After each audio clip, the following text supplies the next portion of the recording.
We had been thinking of renovating our kitchen for some time, and I went through the net as usual and then found Küche7 on that.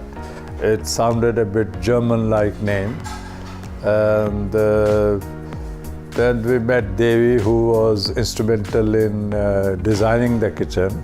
I think that process of design was very collaborative, and eventually the design got finalized. It has taken us about 6 weeks to complete the renovation. This involved a complete demolition of the old structures and the civil works and everything. So what has now been accomplished, we're really very pleased with it on two accounts. A, the overall aesthetics are very good.